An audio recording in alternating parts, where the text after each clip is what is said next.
Sejam todos bem-vindos e bem-vindas a mais um Petcast, um podcast totalmente voltado para a criação de animais. E hoje eu estou com o cara, ele é fera, né? Ele aí que tem um contato com a criação de aves desde os 3 anos de idade. Com 8 anos ele conheceu as aves de raça pura. Em 2010 ele já ganhou um destaque nacional, em 2017 um destaque internacional. E hoje ele conta com um plantel de mais de 5.000 aves com 200 variedades. Ele é o maior criador de aves ornamentais da América Latina. E é claro que se você cria aves ornamentais, é muito difícil você nunca ter ouvido falar dele. Eu estou falando do Mário Salviato. Mário, muito obrigado pela presença. Obrigado por ter topado o convite. Fico muito feliz. Você que é referência para vários criadores, para muitos criadores. O dono aí de um banco genético incrível. Muito obrigado mesmo, viu? É isso, Vinícius. Obrigado eu pelo convite. Estamos aí, vamos ajudar no que for possível aí, passar um pouquinho da nossa experiência, né, dividir, porque o bacana é isso, é justamente isso, né, dividir as experiências, né? Sim, é muito bacana, porque faz um tempo já que a gente está conversando pelo Instagram, a gente conversa pelo WhatsApp, e a gente percebe que o Mário é uma pessoa que tem uma humildade, assim, enorme, né, além de tudo isso que eu falei agora no começo, ele só quer ajudar. Então, às vezes eu ligo para ele e falo, Mário, me dá uma ajudinha aqui, eu mando mensagem, e a gente percebe que ele é atencioso com muitas pessoas. Então, realmente é um exemplo de pessoa, e eu tenho, assim, um prazer de poder conversar com você, de poder trocar com você, porque realmente é uma pessoa que tem muito para passar para a gente. Mário, eu já vi muitas entrevistas de você contando de como que foi o começo da sua criação, mas conta um pouquinho como que você se apaixonou, como que você pegou nas aves, como que foi esse contato? Bom, isso eu acho que eu me apaixonei pelas aves há umas 3 vidas atrás. Nessa não, viu? Já nasceu apaixonado. Ah, sim. Eu acho que assim, todo profissional, toda pessoa que faz o que gosta, ele já nasce sabendo. É uma coisa interessante isso, né? Você pode... eu sei que você é ator também, né? Então você já nasceu gostando, não nasceu? A gente só vai, com o tempo, isso só vai aprimorando dentro da gente, né? Eu sou filho de produtor rural, inclusive, existem 2 profissões que eu admiro muito, né? E sempre que eu tenho oportunidade eu falo, o professor e o produtor rural, né? São 2 profissões antigas e que estão aí, o professor porque educa desde da pessoa mais simples até, vamos lá, aos príncipes, aos reis, precisam de professores, né? E o produtor rural é evidente, né? Produz alimento para todo mundo, né? Então são as 2 profissões que eu mais admiro.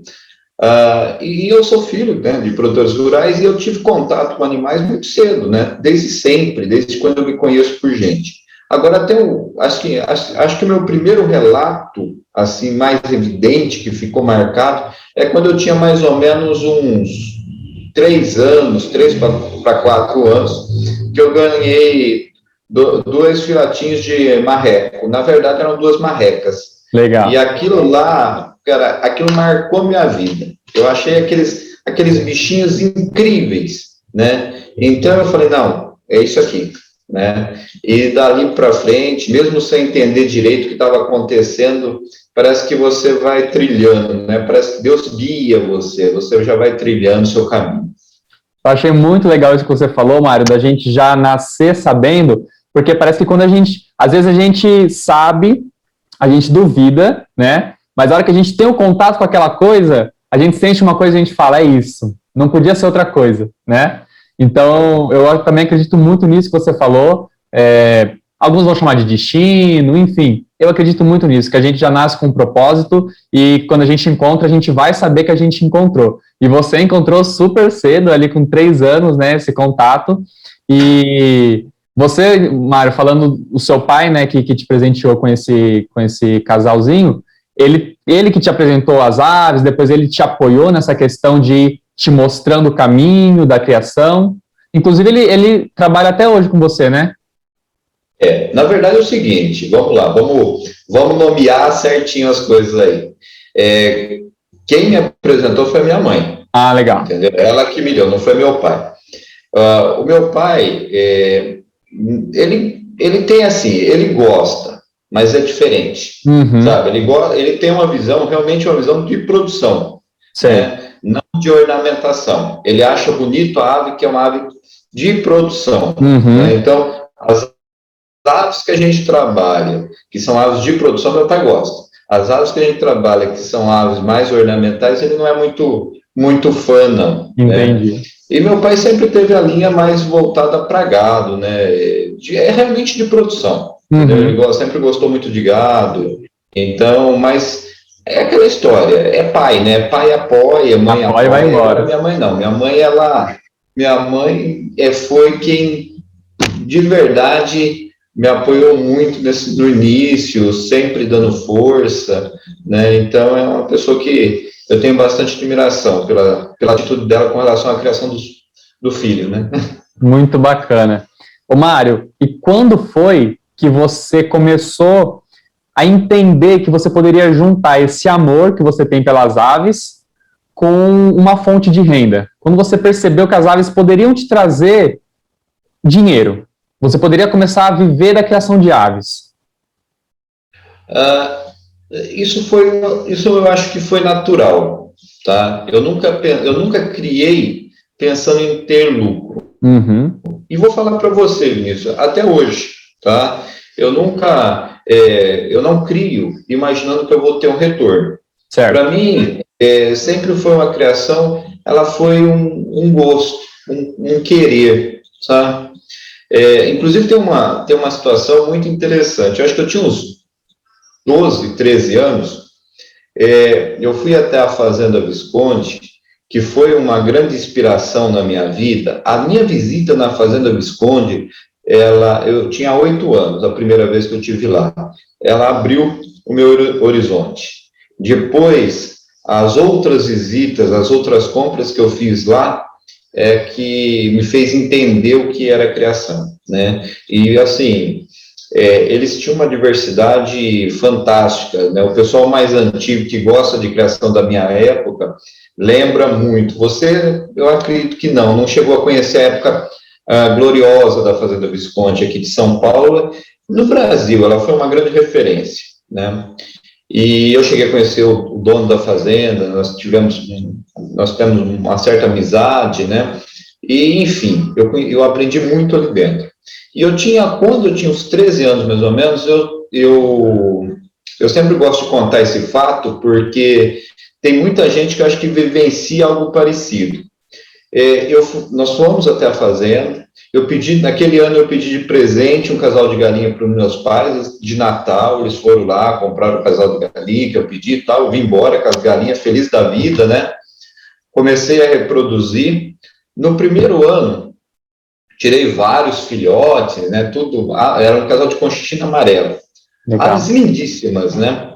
E na época, a Fazenda Visconde, nós estávamos no plano real, então o valor do plano Cruzeiro, desculpa, na época do governo Sarney, o valor do dinheiro brasileiro era assim, a inflação muito alta, chegava a 80% ao mês, então desvalorizava muito. E o valor era em dólar, você comprava a galinha em dólar, né? E tá bom, comprei, paguei, era caro pra caramba, né? E aí, criei aquelas aves lindas, aí eu cheguei numa casa agropecuária e falei para eles, olha, tem umas aves assim, diferentes, bonitas, o senhor não interessa? Ele falou, não interessa, pode trazer. Tá bom. Eu cheguei lá, um exemplo, hoje, vamos levar para o dia de hoje, imaginando que eu ia chegar lá e ia vender pelo menos aí uns R$100 cada uma, né? E ele me ofereceu aí coisa de R$20, o galo e as galinhas.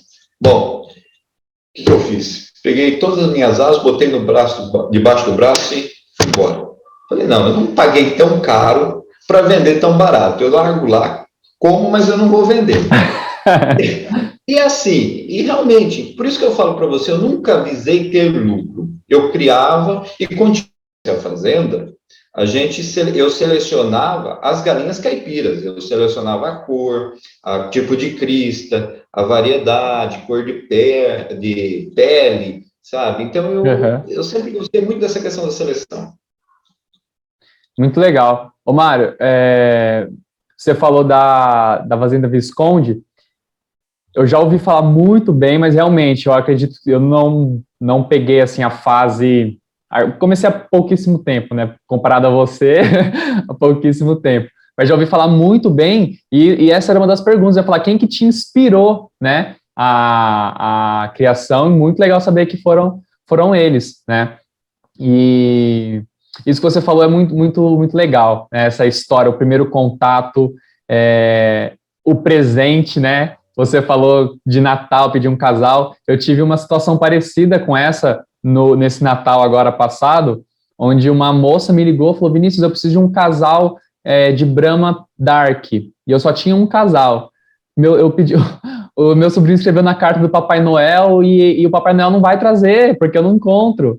E aí eu falei, Natal, né? Vou disponibilizar. E foi super legal. E depois eu fiquei pensando, eu falei, nossa, esse casal pode fazer muita diferença, né? E como fez para você, né? Um casal de Cochinchina aí fez com que você se tornasse hoje o criador que você é. E muito legal isso que você falou da questão do lucro, né, Mário? Eu acho que as coisas, elas acontecem como tem que acontecer. É óbvio que numa criação que você tem desse tamanho, você precisa tirar uma renda para manter a criação, né? Seria ingênuo a gente falar, não, eu não penso no lucro. Claro, a gente tem um custo, né? Mas é muito legal isso que você falou de não ser o ponto principal, né? O lucro, ele vem como uma consequência.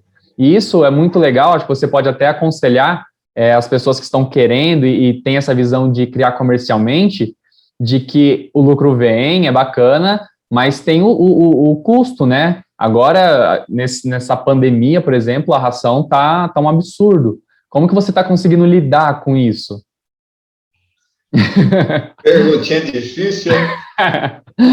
Bom, vamos lá. Na questão do lucro, hoje eu vivo, boa parte da minha renda, ela vem da criação. Mas, Uhum, assim, eu dedico meu tempo para isso, né? certo. Então, como você falou, não vamos ser ingênuos e achar que vai viver, né?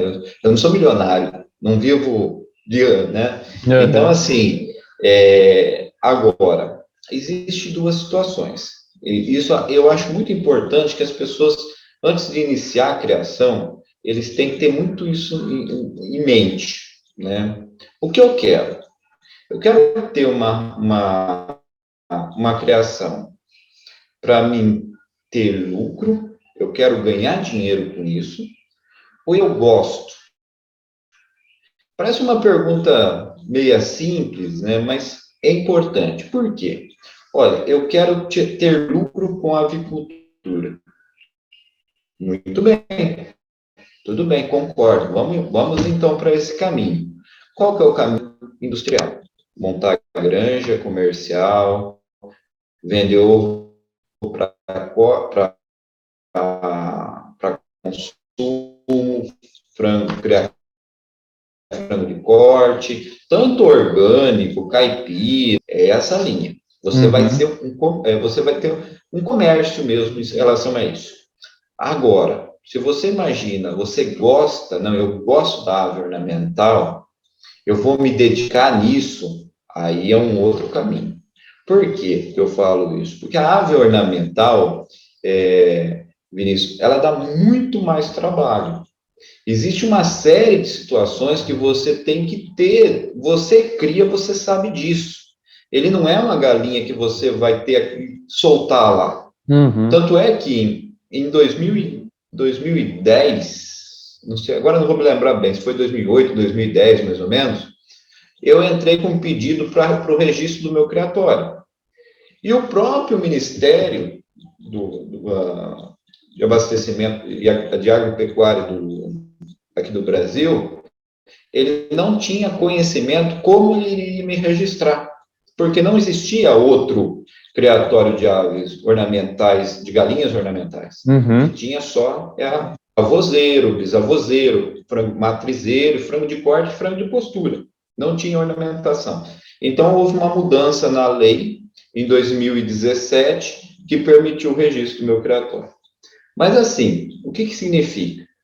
É que, assim, a ave ornamental, ela tem a questão genética, você tem que conhecer o padrão do que você está criando.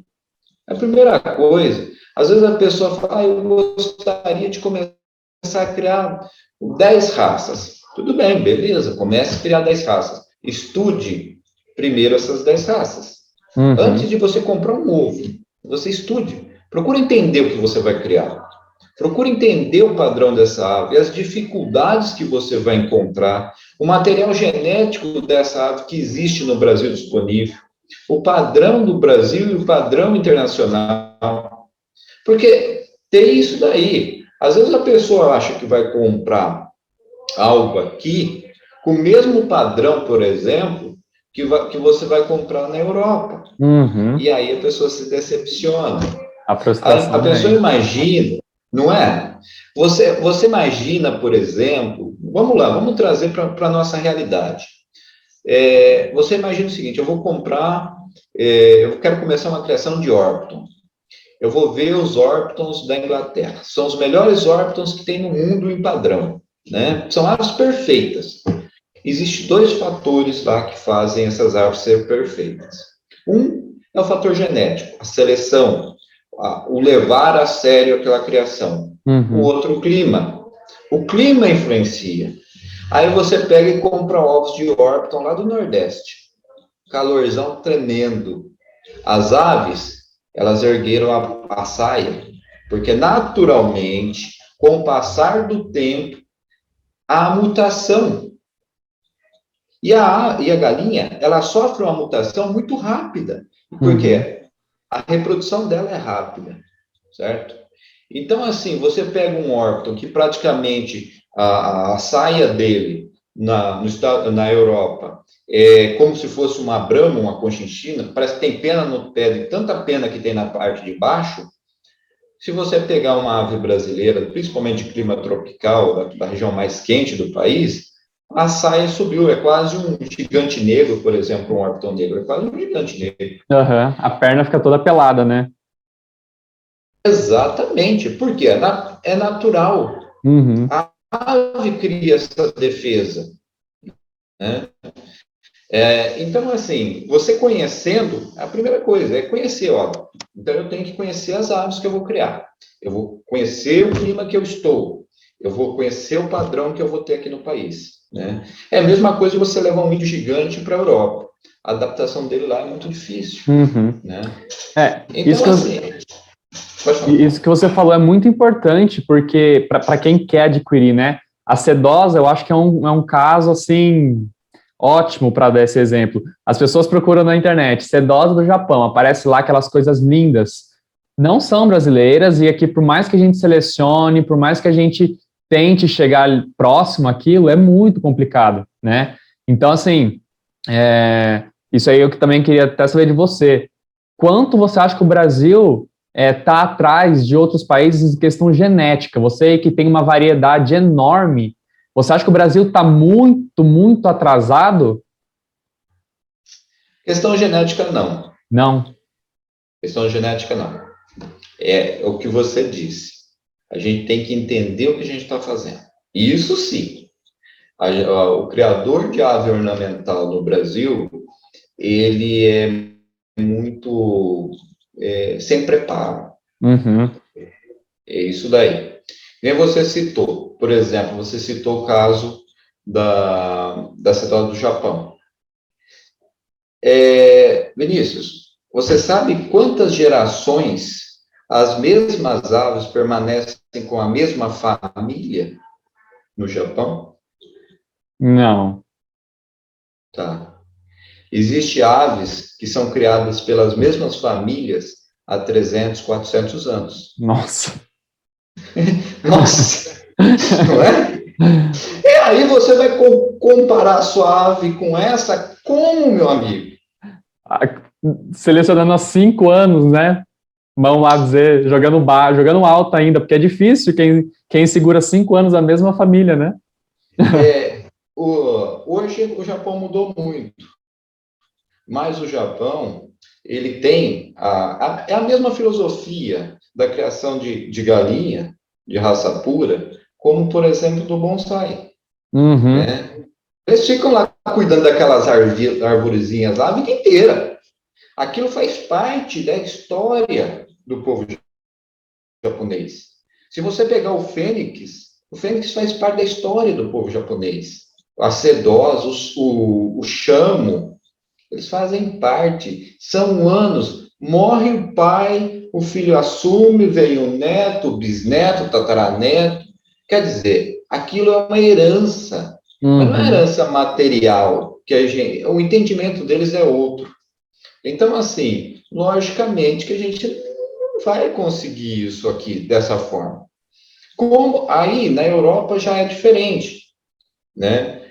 Nós estamos falando de um país, o Japão, por exemplo, a China, que tem uma cultura totalmente diferente. Nós estamos mais parecidos com a cultura europeia. A Europa, eles se organizam, Uhum. né? O grupo lá, que nem eu, por exemplo, eu seria banido, expulso da Europa, né? Porque lá eles são muito objetivos. Existem os grupos que criam determinadas variedades, né? Essa salada que eu faço é uma loucura, é totalmente insano lá, né?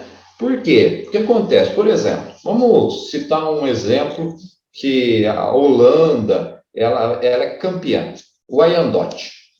O Wyandotte na Europa, na Holanda, no caso, é um dos melhores do mundo, né? Eles têm aves fantásticas, o Wyandotte da holandesa é maravilhoso.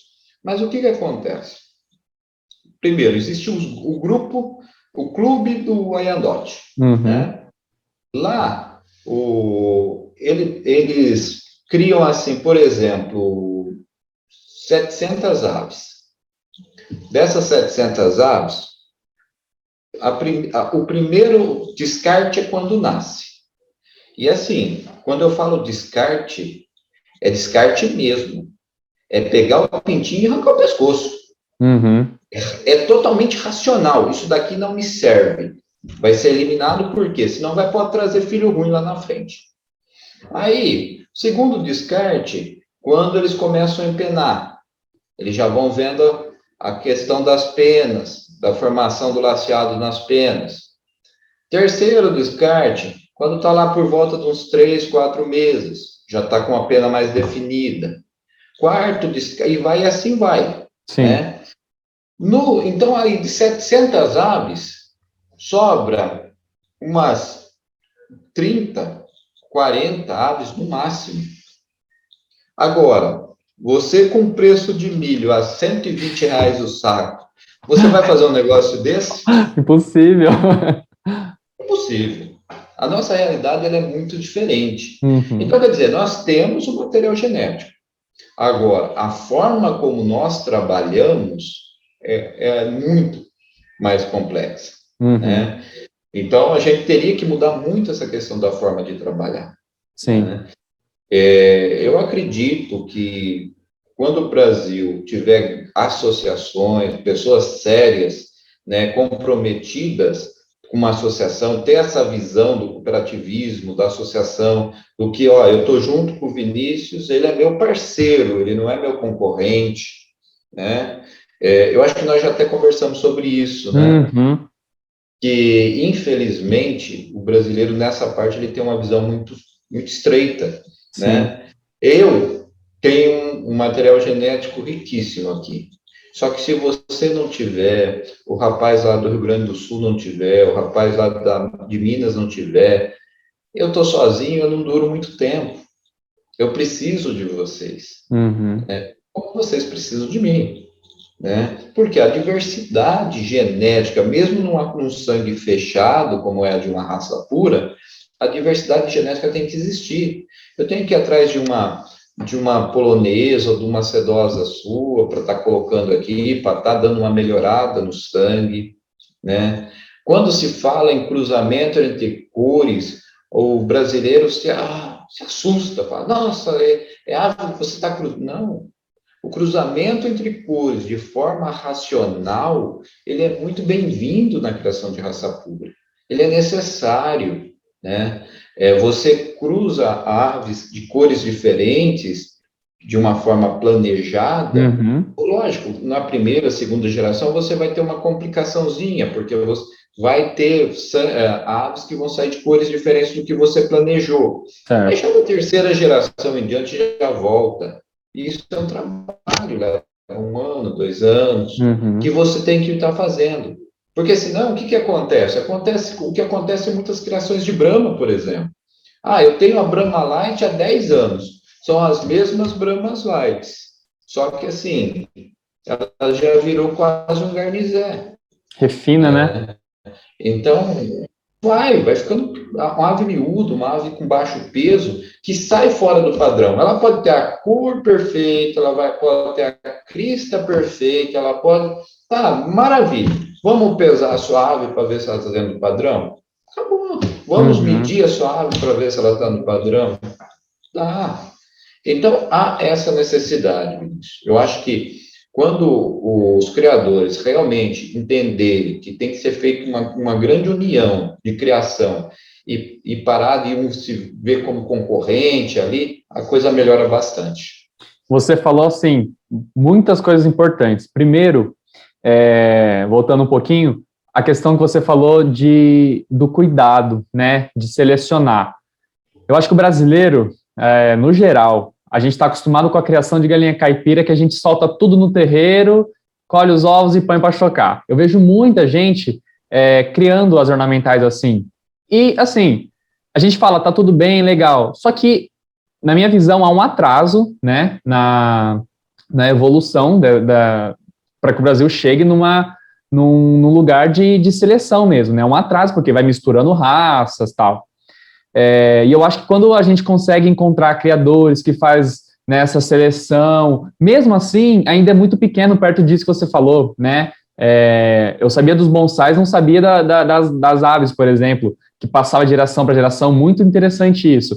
E é um cuidado que eles têm, né? E é como você falou, não é por dinheiro, nada, é um valor, para eles é até cultural, né? Então é muito importante isso, que quando os criadores começarem a entender a necessidade de selecionar e de ter esse cuidado, né, a gente vai conseguir avançar. E outra, não avançar sozinho, né, porque a gente não vai chegar em lugar nenhum sozinho. É como você falou, se você tiver um casal espetacular e você ficar cruzando entre ele, uma hora vai dar ruim, né? Uma hora ele vai deixar de ser espetacular. Tem uma historinha muito curta que era o melhor produtor de milho. E aí um cara pergunta para ele: Nossa, como que você fez para ser o melhor produtor de milho? Ele falou: Sabe qual que é o segredo? Eu dei semente para os meus vizinhos. Porque eles plantando milho bom, o vento joga as sementes para o meu quintal. Se eles tivessem milho ruim, as sementes dos milhos ruins também viriam para o meu quintal. E aí meu milho deixaria de ser muito bom. Então, acho que quando os criadores pararem de comparar, né, e de se chamarem de concorrentes, porque isso existe muito, tanto entre os criadores e entre as pessoas que compram, né, as pessoas que estão fora e olham e falam, nossa, mas você dá dica para outros criadores, você vende ovos, você passa genética para outros criadores, e é importante que a gente espalhe isso, né? Você mesmo, você tem um banco genético enorme, imagina se o Mário fala, gente, não vou mais vender, acabou? Né? Como? Como assim não vai mais vender? Então, é muito importante que os criadores se vejam como parceiros mesmo, né? E não como concorrentes, porque isso eu acho que é a maior besteira que existe entre criadores é essa questão de concorrência, né? E vai crescer sozinho, as aves vai ser lindas e belas, chega uma hora que ela vai precisar trocar, né? Então é muito importante. Para quem está assistindo, acaba ficando meio perdido nessa questão de genética, acho que o Mário pode até falar um pouquinho. Vamos chamar como se fosse no cachorro, como se fosse o pedigree, né? Ela tem ali um padrão, assim como o Spitz alemão tem um padrão a ser seguido, as aves também têm. E quando essa ave ela começa a cruzar com pai, com filha, ela vai tendo ali a consanguinidade que vai refinando essa raça. No caso da Brahma, ela vai diminuindo, né? E isso já não é mais interessante, né? Então é muito importante que haja essa troca, que haja esses choques que a gente chama, né? Pegar uma ave de lugar diferente e dar um choque de sangue. E eu acho que quem consegue fazer isso, e como você falou, selecionar 2, 3 anos, isso tem um valor, né? Não tem como a gente jogar 2, 3 anos fora e dizer que está tudo bem. Existe um trabalho muito grande, com muita paciência, né? E acho que você faz isso muito bem. Eu vi lá um vídeo que você postou no History, uma chocadeira lotada, Matrizes 2022. Então, há uma programação. E eu queria saber, Mário, como que é a sua programação para isso? Você seleciona um lote e aí você vai invertendo as aves? Como que você faz essa questão para não dar consanguinidade, para você sempre ter matrizes novas? Nossa, isso é um grande desafio. Depois o pessoal fala do preço do milho, o preço do milho é fichinha, viu? Dá para passar, né? Esse realmente é o desafio, né? Essa questão, né? É, da, realmente você tem que fazer uma incubação. Quando a gente trabalha com diversas variedades como a gente, você tem que fazer incubações planejadas, né? Incubações planejadas e diversas incubações das mesmas variedades em momentos diferentes. Por quê? Legal. Porque quando você faz isso, você consegue, por exemplo, trabalhar a questão genética. Você vai ter um lote que é do mesmo pai, da mesma mãe, depois você tem outro lote da mesma variedade, de outro pai, outra mãe, outro lote, e aí você vai trabalhando, voltando essas aves, né? Muita gente me pergunta, se eu comprar os ovos, eles não vão ser consanguíneos? E eu respondo, com certeza vão. Por quê? Quando a gente trabalha com uma variedade de raça pura, e como eu voltando, né, num país como o nosso, que não tem essa tradição, então as aves, eu posso pegar uma ave sua, se a gente for analisar, e ela tiver um bom padrão, e ela tiver realmente, não sofreu cruzamentos anteriores, elas vão ser parentes das minhas. Em algum momento, elas serão parentes. Então, elas vão ter consanguinidade, né? Só que você fez uma seleção e eu fiz outra, né? Então, é interessante, apesar de elas terem parentesco, o parentesco ele vai se reduzindo, né? E aí, o que é o grande, na verdade, a grande sacada nisso daí? É sempre, mesmo as aves sendo parentes, você sempre estar selecionando as melhores. E nem você viu, aquelas chocadeiras lotadas. Eu tenho uma produção mensal de incubação, mensal não, de 21 dias, né? De mais ou menos uns 1.000 ovos. Né? Aí você fala, mas aí, Vinícius, cai naquela história que eu falei para você lá da Europa. Você faz a incubação dos 1.000 ovos, uma vez por mês, só que você seleciona. Desses 1.000, nasce lá seus 600, 700, dependendo da variedade, menos que isso, né? Seus 500, 400. Desses, você vai selecionar. Boa parte das aves, elas não vão para o criatório. Elas não vão ser matrizes, né? Por quê? Tem a questão que nasce macho, você não vai aproveitar todos os machos. Tem a questão que, apesar do pai e a mãe ser de boa qualidade, eles não vão sair com o mesmo padrão. Você tem que selecionar, quando é ave, as aves são grandes, você tem que selecionar só as matrizes maiores, né? Vamos lá, vamos trabalhar a sedósia e a polonesa que você trabalha, olhar a tupete, quantidade de pena, distância entre os dedos da polonesa, da sedosa, coloração da pele, a questão da orelha, formato do tupete, da fêmea, do macho, né? Então, assim, cara, é muita coisa, é muito detalhe que você tem que observar para você poder fazer o trabalho, senão não vai, senão não consegue. E, novamente, você precisa do seu vizinho, você precisa daquele um que você distribuiu a semente de milho. Maior alegria que eu tenho na vida é quando alguém me liga, ou alguém mandou uma mensagem para mim e fala, olha, os ovos que eu comprei de você, a criação está a coisa mais linda aqui, tá? E assim, eu dentro desses anos todos, eu tenho um grande orgulho. Eu distribuí as raças puras para o Brasil inteiro.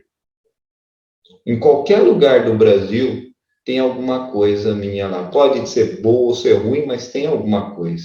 Isso Uhum. me enche de orgulho. Isso me enche de orgulho.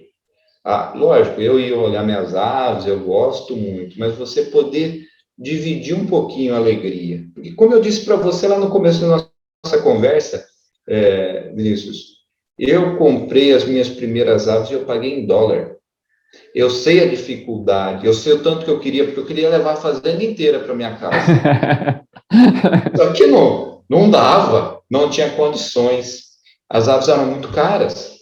Hoje, apesar de todas as dificuldades que existem na questão dos ovos, logística, o resultado lá no final, o ovo ainda é muito barato. Você Uhum. tem a possibilidade de ter. Porque imagine uma cidade, vamos lá, vamos pegar no Nordeste, vamos pegar Pernambuco, lá no Nordeste, uma cidade do interior de Pernambuco. A pessoa que não tem muitas condições financeiras, ela não tem nenhum aeroporto próximo.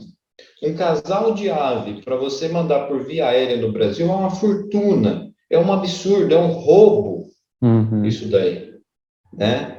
Ela tem a possibilidade de receber uma caixinha com 12 ovos na sua casa e tirar os seus filhotes. Então, assim, é de uma riqueza um negócio desse que eu me empolgo muito em falar. Não, e eu Isso adoro aí. ouvir. Eu adoro ouvir, porque, nossa, eu aprendo muito e eu falo para todo mundo, eu falo, quando a gente encontra alguém que compartilha das mesmas ideias, dos mesmos gostos, é muito gostoso ouvir, né? E você pode falar à vontade, que eu estou adorando ouvir. E é muito legal mesmo essa questão dos ovos, Mário, porque é uma facilidade, né? A gente consegue enviar para qualquer lugar e pode ter certeza que em qualquer lugar do Brasil tem alguma coisa do seu criatório, porque é uma referência, né? E isso que você falou é muito legal. Quando o cliente tem um resultado bacana e ele dá esse feedback para a gente, realmente é uma felicidade. Você fala, nossa, meu trabalho está dando certo, né? E isso é o que faz, o que motiva a gente. E aí eu queria saber com você, Mário, se você já teve algum problema que você falou, nossa, quero desistir. Você já pensou em desistir? Desistir, não. Eu nunca pensei em desistir. Eu gosto muito. Às vezes eu penso assim, vamos ser honestos aqui, né? Às vezes eu penso em parar de vender Aham. e voltar a ter a criação como hobby. Porque existe a pessoa, aí é de pessoa para pessoas, né? Existe a pessoa que cria e que entende o que está fazendo, sabe? Mesmo que não estou dizendo que entenda de raças, mas Uhum, uhum. entende os riscos, entende o que está fazendo. Agora, existe a pessoa que te aponta o dedo, que é o senhor da verdade. Nós vivemos num país em que existe muitos senhores da verdade. Essas pessoas me faz às vezes repensar, sabe? Uhum. Isso me entristece um pouco, mas agora desistir não. A criação é um negócio incrível, não tem como desistir. A gente é apaixonado, não tem como. É aquele momento que você pensa, né? Você para repensar e a hora que você tem algum trabalho, você fala, não, não vou desistir. As aves são Será, apaixonantes. será que o Roberto Carlos desiste de cantar? Ah, desiste nada. Mas Né? é isso mesmo, Mário. Você falando de entender, né? Eu me deu um estalo na cabeça, eu falo, gente, a cabeça do Mário deve ser uma enciclopédia para decorar todos os padrões de todas as raças. Porque realmente, é como você falou, não tem como você fazer uma compra sem entender, né? Do o que você está comprando. Então foi um estalo que veio na minha cabeça. Eu falei, nossa, deve ser uma enciclopédia enorme. Como você lida com isso, Mário? Você consegue estudar todas as raças, entender? O- eu não sei se você já ouviu falar do seu Moacir. Ele era do Zoo das Aves, o dono do Zoo das Aves, em Poços de Caldas. Não, nunca ouvi falar. Não conheceu? Tá. Existe em Poços de Caldas um criatório, né, que era o Zoo das Aves. Existe até hoje o Zoo das Aves, só que hoje ele praticamente virou um parque lá. Uhum. E o dono, eu tive a oportunidade de conhecê-lo, ele foi quem trouxe a Danone para o Brasil. Ele comprou a franquia da Danone e trouxe para o Brasil, acho que próximo da década de 50, 60. Ele se tornou uma pessoa riquíssima, né? Imagina, ele criou o requeijão, requeijão Poço de Caldas, se eu não me engano. Depois ele Uhum. vendeu a franquia, uma fortuna. E ele era apaixonado por aves, né? E ele montou ali em Poços de Caldas uma criação assim extraordinária, maravilhosa, né? E você chegava para o senhor Moacir, ele morreu acho que com 97 anos. Nossa. Você chegava para ele falava a descrição completa daquela ave. Desde o nome científico, tudo que você perguntasse, ele sabia. E aí eu ficava pensando, né? Nossa, que coisa, como que a pessoa consegue isso, né? E realmente a gente consegue. Não sei te explicar por quê, É. consegue, viu? Hoje eu sei a descrição, sei as características de cada um, principalmente das galinhas. Nós temos os aquáticos também, Uhum. né? As galinhas da Angola, que eu gosto bastante, que faz um tropé delicioso, mas as galinhas, eu tenho esse. É difícil. Às vezes eu não sei algum nome meio fictício por aí, sabe? Mas Uhum. que tem padrão eu conheço, graças a Ah. Deus. E eu imagino que. Eu acho que acaba sendo uma coisa até que natural, né? Quando a gente pensa eu acho que você foi fazendo isso gradativamente. Ah, eu quero uma raça dessa, você vai pesquisando e você vai encontrando, né? Os padrões, e aí vai firmando isso. E, Mário, de todas as raças que você cria, qual que você mais gosta? Aquela que eu não tenho, Qual que tá seria? bom? Qualquer Qualquer uma que eu uma, não tenho. qualquer uma que eu não tenho, que eu mais gosto, mais queria ter. Não, mas é verdade. Isso daí, eu acho que é uma questão de quem coleciona. O mal do Uhum. colecionador, ele gosta do que não tem, né? Então ele tem que batalhar para ter aquilo. Às vezes, eu tenho um amigo que hoje, inclusive, ele esteve lá no sítio. Ele é um holandês, ele mora aqui no Brasil, e ele traz aves lindíssimas. Eu ainda falei isso para ele hoje. Ele levou umas galinhas da Angola minha. Eu falei, olha, você sabe que eu te devo muito. E eu devo muito a ele mesmo. Ele me ensinou muito e me arrumou muita coisa boa, né? Uhum. Então, eu devo muito a ele. E assim, ele é um colecionador. O que ele gosta? De ter. Depois que ele tem, perdeu a graça, entendeu? Então, ele quer ter aquilo. Ele traz, ele gasta, vai buscar e tal. Depois tá aqui já. Eu crio um pouquinho, perdeu o sentido, né? Agora ele está com as polonesas. As polonesas dele são fantásticas. São todas da Alemanha e da Holanda, sabe? Aves assim maravilhosas. Eu falei, eu estou só esperando, viu, Silvestre? Mas é isso daí, sabe? Mas assim, ele é dessa forma. Eu já não. Eu realmente eu gosto de ter, mas eu gosto de criar. Uhum. Me enche os olhos ver a chocadeira nascer, ver os filhotinhos estourando ali, depois ver o desenvolvimento da ave, ver se ela vai chegar, ficar igual aos pais, com as mesmas características. Então, acho que é por isso que a gente entende também, porque a gente acompanha muito a questão passo a passo das características das aves, né? Uhum. Então, assim, por exemplo, isso eu descobri não faz muito tempo, 4, 5 anos atrás. A sedosa, ela tem que ter 5 dedos, né? Está dentro do padrão. Só que ela tem que ter do quinto dedo para o quarto, ela tem que ter a distância de um lápis, né? Então, ela não pode, o quinto dedo não pode nem ser muito distante, nem muito próximo, né? Aí você pega, você fica medindo a distância dos dedos das sedosinhas quando nasce. Ó, isso aqui acho que vai ser bacana, isso aqui não. E assim vai, é uma brincadeira. É muito gostoso mesmo. Alegra a vida da gente, viu, Wilson? É muito bom. Ô, Mário, e você, voltando um pouquinho na questão da seleção, você seleciona de novinho, você espera crescer para disponibilizar as aves, ou você vai selecionando por etapas? Não, eu seleciono por etapas, né? Geralmente, a ave muito jovem é difícil, né? Uhum. Às vezes você tem grandes surpresas, e surpresas boas, né? Às vezes é isso que você tem que ter o olhar, né? Às vezes nasce alguma coisa que aparentemente parece ser um descarte, mas na verdade ela pode ser a pérola que saiu ali. Então você Uhum. tem que tomar um pouco de cuidado. Geralmente, assim, nos primeiros 60 dias eu não descarto nada. Dali para frente que a gente vai começando a observar, né? Vai vendo aqueles, aí você começa a analisar mais o padrão, né?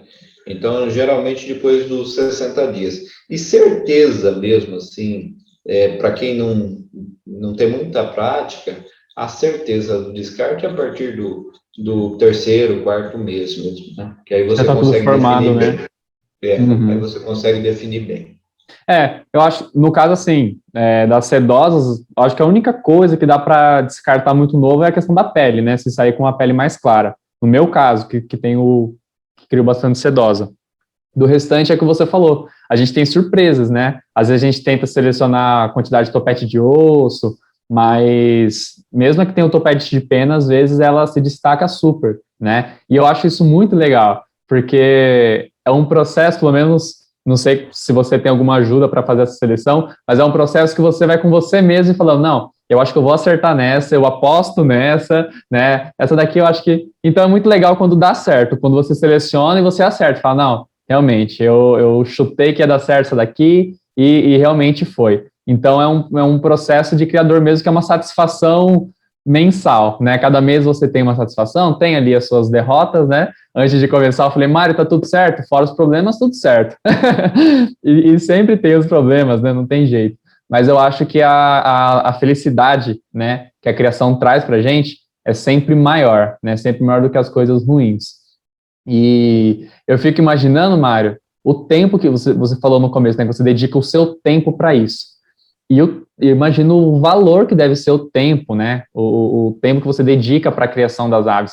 Porque muitas pessoas, né, eu já falei isso acho que em outro podcast, que as pessoas acham que as aves, elas só vão comer em dias de semana, em horário comercial. Elas não comem de sábado e domingo, nem em feriado. Nem no dia do aniversário, nem no dia do aniversário da mãe. Natal e Ano Novo, nem pensar. Então, eu acho muito legal essa responsabilidade que a gente tem, né? Porque, mesmo né, a gente tratar como trabalho ou não, a gente tem todos os dias, não tem final de semana, não tem feriado. As aves, elas comem todos os dias. Para quem né, tem a dúvida, elas comem todos os dias, inclusive se for feriado ou não, né? Eu falo isso até com uma certa ironia, porque é sério, às vezes tem esse olhar de, nossa, mas hoje você vai lá dar comida para as aves? Né? Você tem que fazer isso hoje? E como que você lida com isso? Você teve alguns, né, no começo, agora, durante, você teve esses contrapontos de você vai pensar só em galinha? Porque eu ouço muito isso. Existe muito essa questão, principalmente e não em relação a você, né? Em relação ao outro, né? Você é muito cobrado pela outra pessoa, né? Pelas outras pessoas ao seu redor. Que nem, por exemplo, eu não posso fazer longas viagens, né? Eu não fico muito tempo. Máximo, quando eu vou viajar, eu fico 2 ou 3 dias fora, Uhum. né? Então, você não se afasta, você não pode. E você é cobrado por isso, né? Pô, parece que gosta mais dela do que, né? Você não se dá o prazer para isso, mas não é. É uma coisa que você se propôs. Você disse uma coisa que às vezes parece uma ironia, mas não é. Por exemplo, a pessoa, às vezes ela não nota isso no dia a dia, mas chegou, principalmente quem trabalha, chegou os 30 dias de férias. Nossa, eu quero descansar. Eu quero ir viajar, quero botar uma mochila nas costas e partir. Mas eu tenho 2 cachorros em casa. que eu faço com meus 2 cachorros? Imagina se eu tenho 500 galinhas em casa, né? Então a pessoa desiste. Por quê? Porque ela não imaginava nesse porém, né? Uhum, Ela não tinha. Por isso que eu falo para você. Você tem que conhecer, você tem que saber o que você está fazendo. A primeira coisa, quando qualquer pessoa me pergunta sobre a criação, como que eu inicio, o que que eu faço, que raça que eu escolho, primeiro entenda o que você vai fazer, o que você quer fazer. Porque, pô, as férias de 30 dias acabaram. O seu sábado e o seu domingo acabou. Mesmo que você tenha funcionários, como eu tenho, eu trabalho no sábado e no domingo. uhum. Todo sábado e todo domingo eu estou lá, né? Então, assim, mas eu gosto. Por isso, aí que tá. Quando a gente faz alguma coisa que gosta, o trabalho, ele vira um prazer. Quem Ele faz o não que é. gosta não trabalha nunca. Exatamente, né? Lógico, existem os contratempos, existem os momentos difíceis, como tudo nessa vida, nada é perfeito, mas você está fazendo o que você gosta ali, então você espera o momento de chegar para você ir. Você não Uhum. pensa 2 vezes antes de levantar na cama no frio, no domingo, para ir para o criatório. Você vai, você levanta e vai, porque você sabe que eles estão te esperando lá, que eles precisam de você, né? Então é Uhum. muito bacana, né? Sim, sim. E é interessante isso que você falou, que eu acho que é um ponto muito importante, né? Quando as pessoas pensam em adquirir aves, entenda o que você está adquirindo, entenda o que você quer com isso, né? Porque, voltando no assunto da sedosa, é a ave que eu tenho aqui em grande quantidade, o pessoal às vezes pede para pet, né? A pessoa quer ter como um pet. E muitas das vezes as pessoas não sabem, né? O que elas estão adquirindo, né? Então existe toda essa questão do entender mesmo, né? A ave como pet, eu não sei se você é a favor ou contra da ave como pet, mas eu acho que a partir do momento que a pessoa ela adquire isso, no mínimo, ela tem que pesquisar e entender e não esquecer que é uma galinha, né? Eu acho que tratar a galinha como um cachorro, como qualquer outro pet, não vai rolar. Ela tem um horário diferente, ela tem os seus costumes diferentes, né? Então, isso que você falou é muito importante, é entender o que, que você quer com a sua criação, independente do tamanho dela, entender que as suas viagens, às vezes, vai ter que esperar um pouquinho, não vai ser tão longas, né? Recentemente a gente estava conversando, o Mário até perguntou, como que você consegue fazer tudo isso? Você cria, você viaja, né? E ainda bem que o meu pai me ajuda muito, né? Então, quando eu saio, ele que toma conta, mas agora, recentemente, viajamos nós dois, né? E aí, meu tio ficou responsável e tal, mas é muito complicado essa questão, né? De você deixar sabendo que você sabe o que elas precisam, você conhece o dia a dia, né? E deixar isso na mão de uma outra pessoa. É muito complicado, né? Mas é sempre bom a gente ter as pessoas que a gente confia para ajudar em momentos como esse. Mas isso que você falou é muito interessante, né? Primeiro conhecer para depois você adquirir. Eu acho que isso em todos os quesitos, né?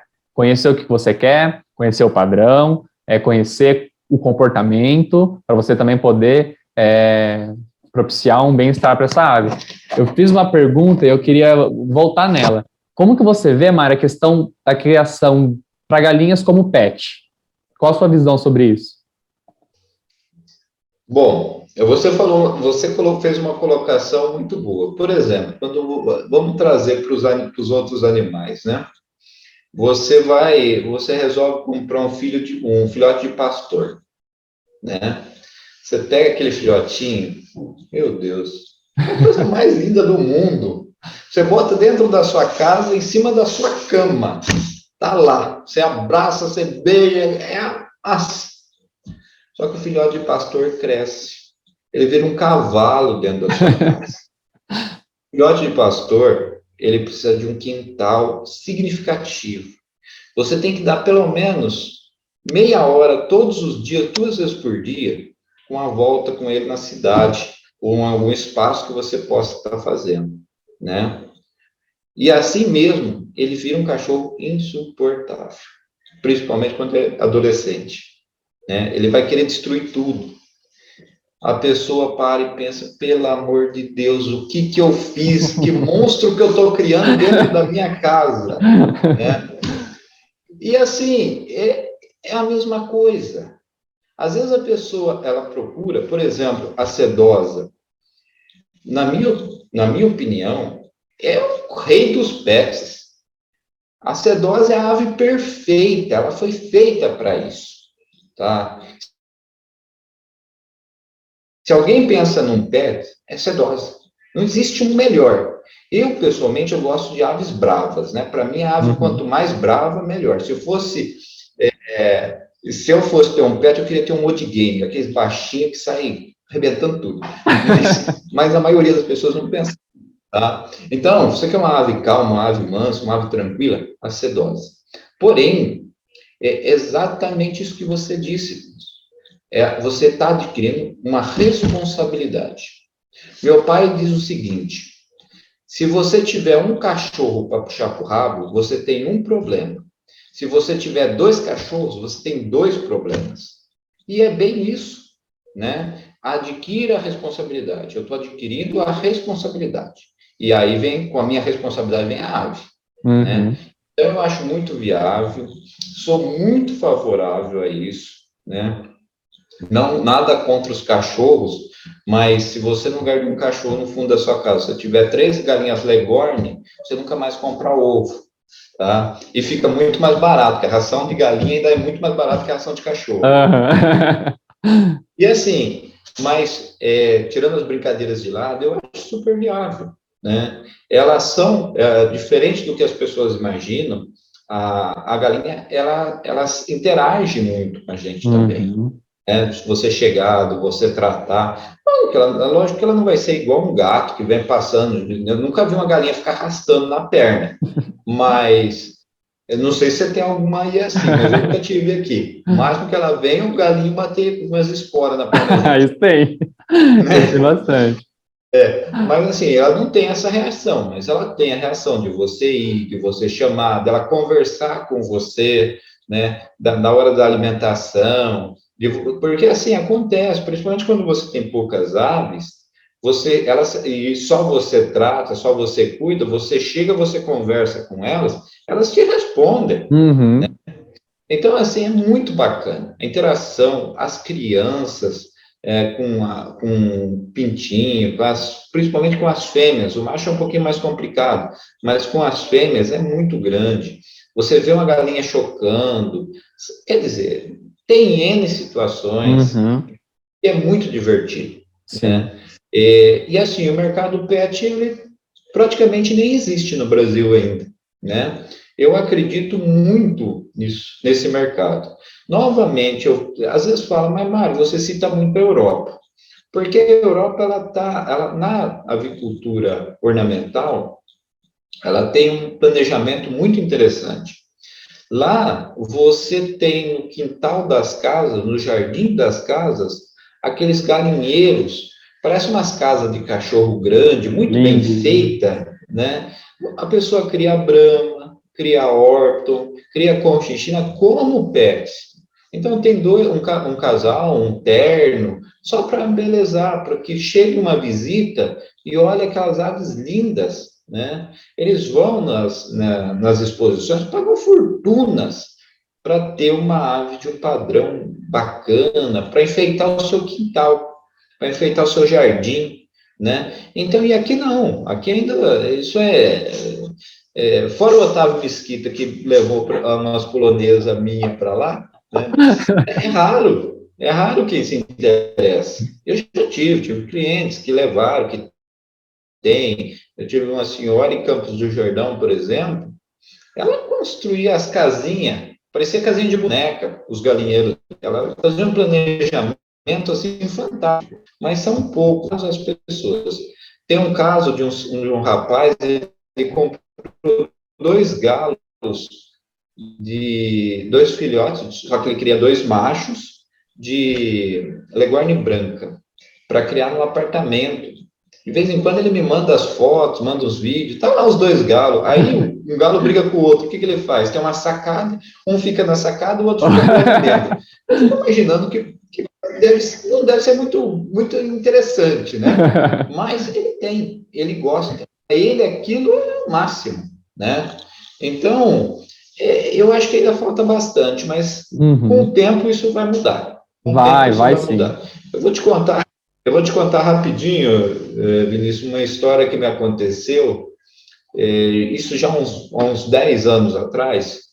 Um rapaz, acho que mais ou menos da sua idade, uns 20 e poucos anos, ele entrou em contato comigo e falou assim para mim: Senhor Mário, eu tenho que agradecer muito o senhor. Isso há 10 anos atrás já estava me chamando de senhor. Eu falei, nossa, estou acabado.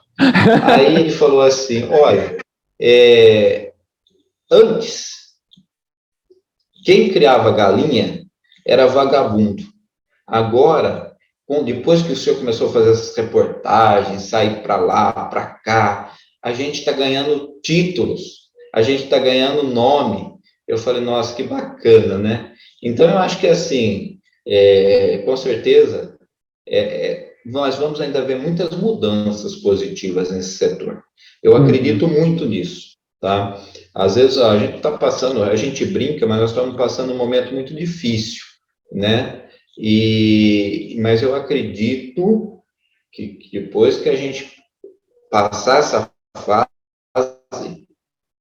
nós vamos viver um outro momento, né? O momento que a avicultura ornamental novamente vai voltar a prosperar. Porque vai ser mais raro, vai ter mais. Porque aquele um que desistia fácil, esse já está desistindo, se já não Já não desistiu, desistiu. né? Vai ficar vai ficar aquele que persiste, né? Aquele que realmente, lógico, a gente reduz, a gente enxuga, a gente vê aonde que a gente consegue sobreviver, né? Mas aquele que persiste, aquele vai ter o retorno.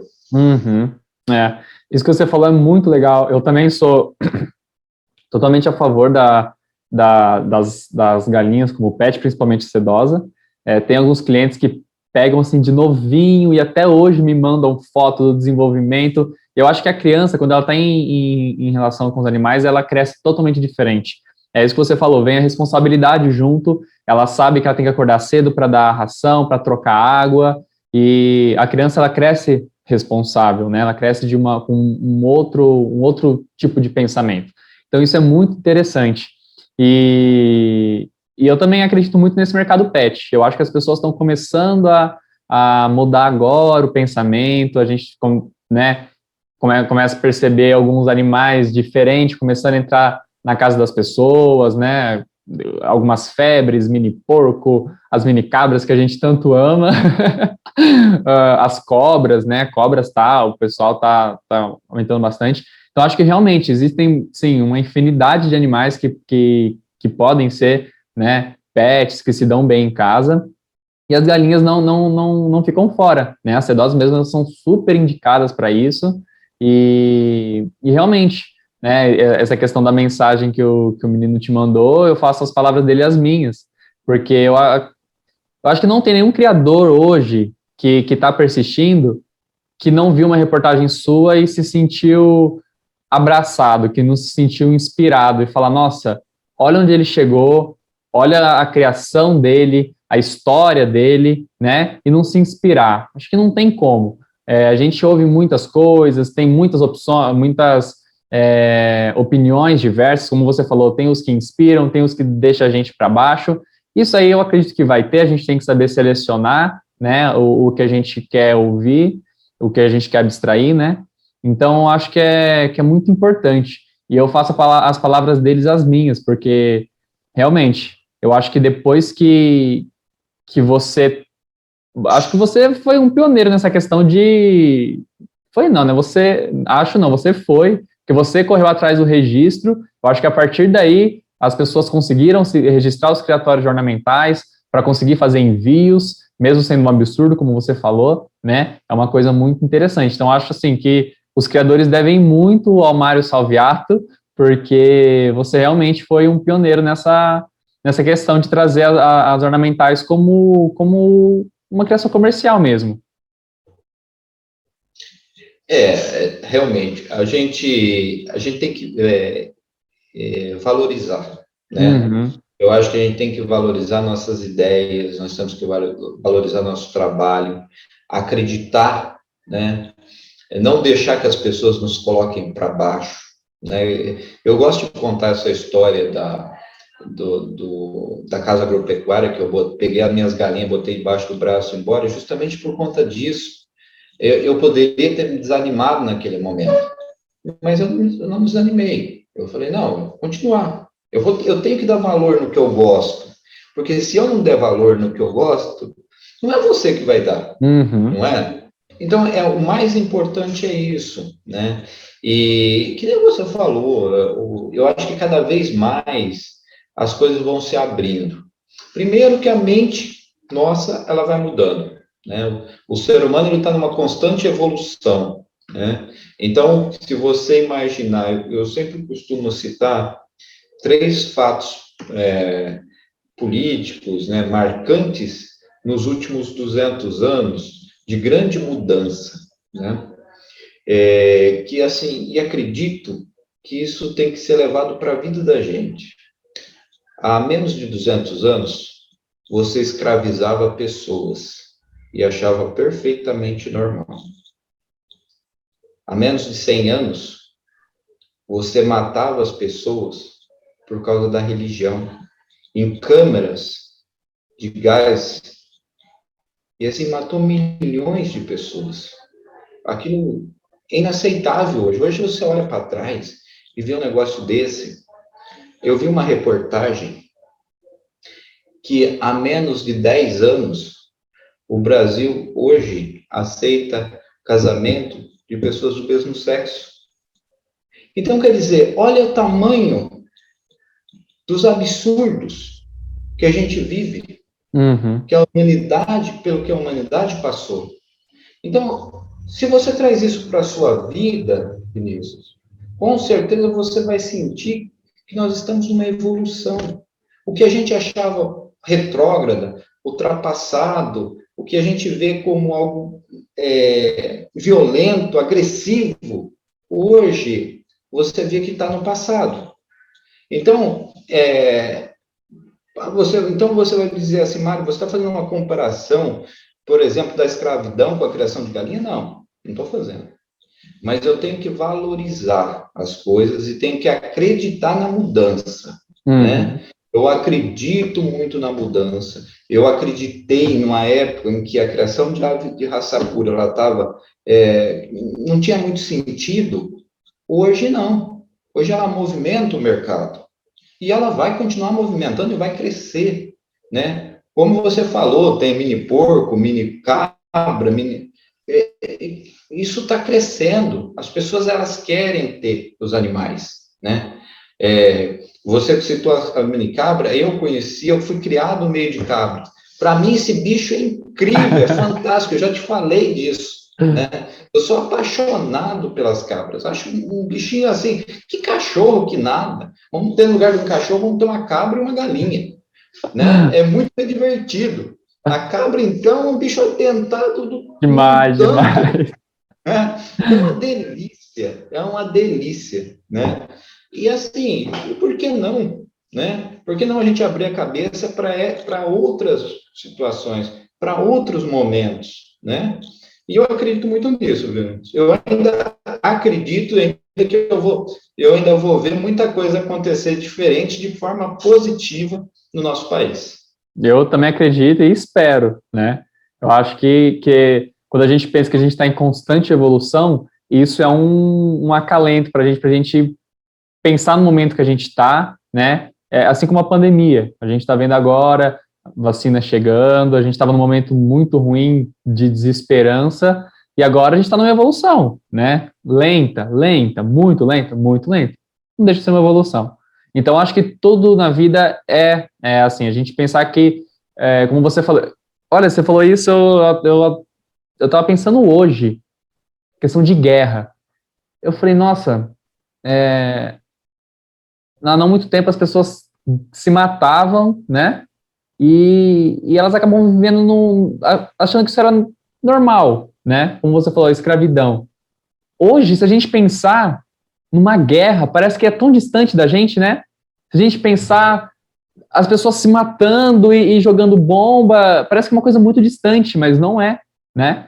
Então, eu acho que é muito interessante isso que você falou. A gente tem que pensar da evolução e pensar e trazer isso para a vida, né? Não só para a criação, acho que dá para a gente fazer um paralelo legal disso, mas trazer isso para a vida, né?